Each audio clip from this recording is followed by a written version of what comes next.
So Laurie, tell me a bit about how your pain is at the moment. It's been really bad, Ben. I notice it all the time. It's just always there.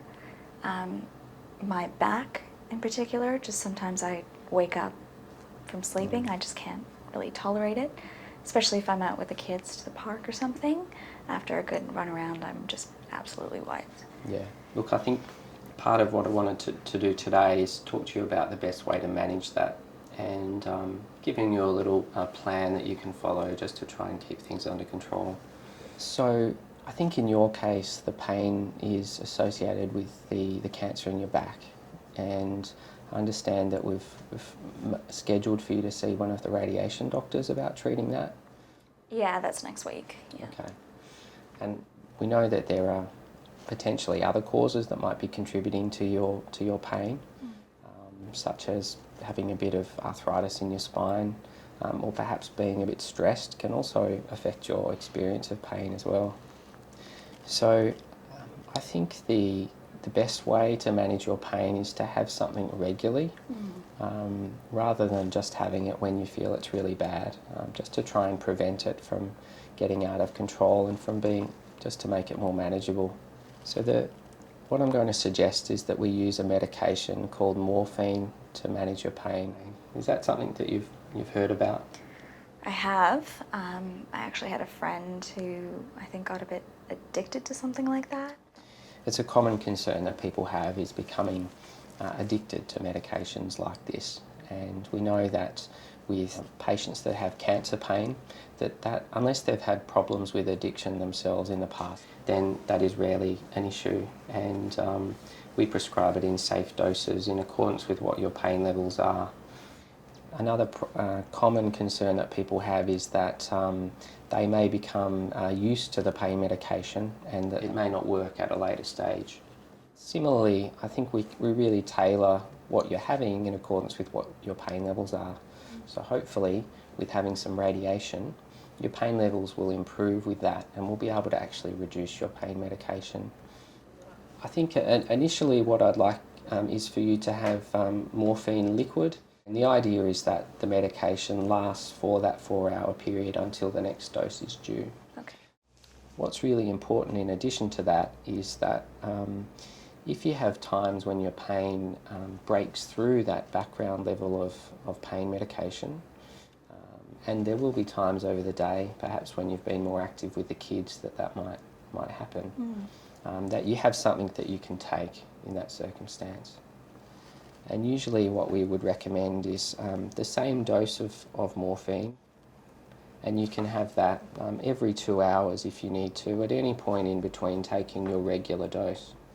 So often, unfortunately, these medications cause constipation, and certainly maintaining your activity like you have been can really help with that, but it's often necessary to take medication to prevent constipation, such as Coloxal and Senna, which is a type of laxative, 2 tablets in the morning. So I'll write that here on the plan for you. That's to counteract or prevent constipation. And you can take more if needed, adjusting to such that you have a bowel motion every second day or up to a couple of times a day, and adjust accordingly. There are a couple of other common side effects. Sometimes people might feel a little bit sleepy or drowsy when they first start taking the medication, and often that will resolve once you're on a stable dose. So initially driving might be an issue, and I'd recommend not driving within the first week of starting this. Another common side effect is nausea. And I think I've given you some medication for nausea with your previous treatment. I think you gave me something for the chemo. Okay, yeah. So Maxilon is a fairly common medication for use in this setting. So you can take that 1 to 2 tablets 4 times a day. Okay.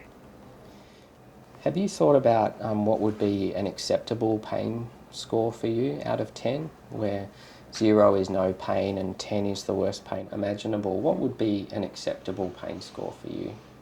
I think an acceptable one for day-to-day stuff would be around maybe a 4. Okay. Yeah. So we'll put that on here as being acceptable pain score, and that's what we'd be trying to aim for with this pain plan, is getting it down such that most of the time it's less than that level. Yeah. An important thing to consider with this plan is that if it's not working for you, that you let us know. And that's either during the office hours or after hours, and I'll put those numbers on here for you to give us a call. So that's our office number, and this is after hours, so at any time you have a concern you can ring.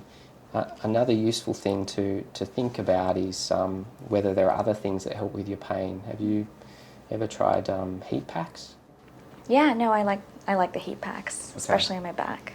They help. Well, that's always good to remember that you can use those things. Sometimes massage is helpful as well.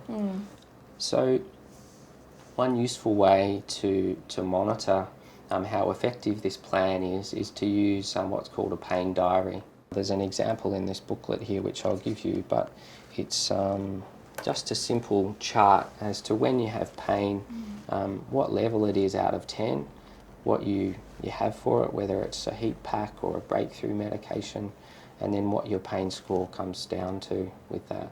But that can help when you come back to see me to assess how effective our plan has been.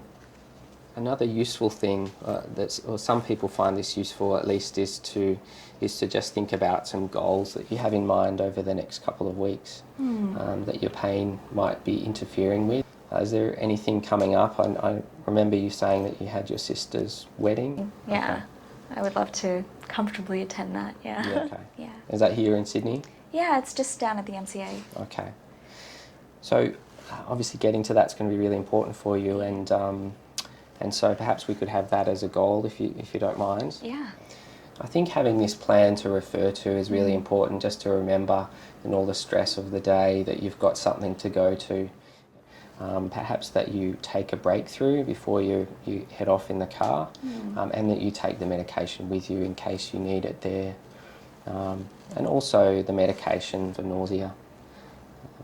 And also perhaps having our numbers to call if you had any concerns when you were out. And that way you can feel a bit more confident that you'll be able to manage the wedding. What I've also got here for you is just this booklet on cancer pain and the causes, how we manage it, and also some other references to resources that might be of interest to you. And you can have a look at this in your own time and come back to me with any questions you have about it, or indeed that your family might have about this. If I could see you back again in around 2 weeks, maybe a couple of days after the wedding. Yeah. But you can just let me know before then if you have any concerns leading up to that. Sounds great. Okay. So I'll give you those to take with you. That sounds great. Okay. Thanks, Ben.